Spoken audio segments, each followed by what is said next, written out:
Do you think the fountain pen is an archaic tool that only your great-grandparents knew how to use? Well, think again. Today's fountain pens are full of personality and character.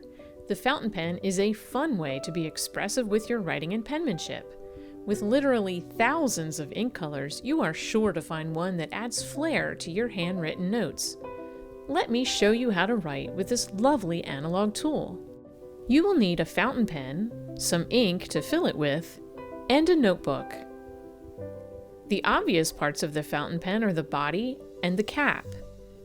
We uncap the pen to reveal the nib and the feed, housed in the grip section. Internally, there's a filling system and a reservoir for the ink. This system will vary depending on the type of pen. The nib is what dictates the width and flow of the line of ink on the paper and ranges from needle-thin extra fine to double broad nib sizes. There are also many specialty nibs like music nibs and architect nibs for special uses.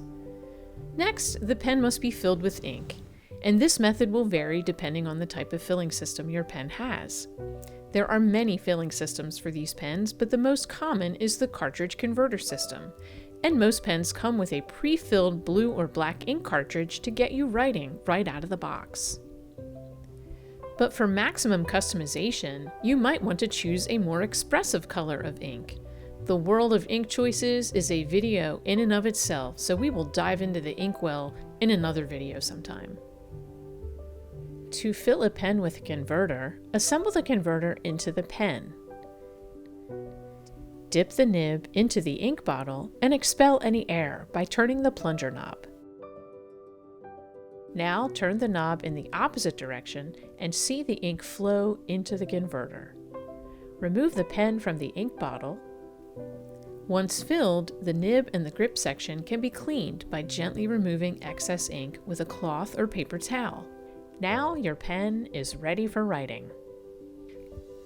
Find a good notebook with quality paper and sit in a comfortable position.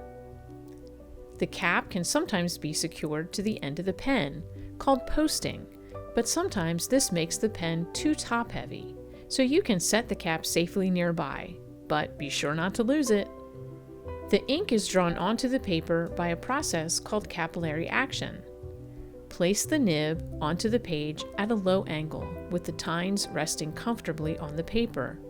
You don't need to press too hard, and you don't want the nib to be upside down or backwards, or the ink will not be able to escape onto the page. Good quality paper will make all the difference, letting the ink's color and shading properties shine through. Lower quality papers cause the ink line to feather and even bleed through the paper. Try out different nibs, inks, and papers to see which ones complement your personality.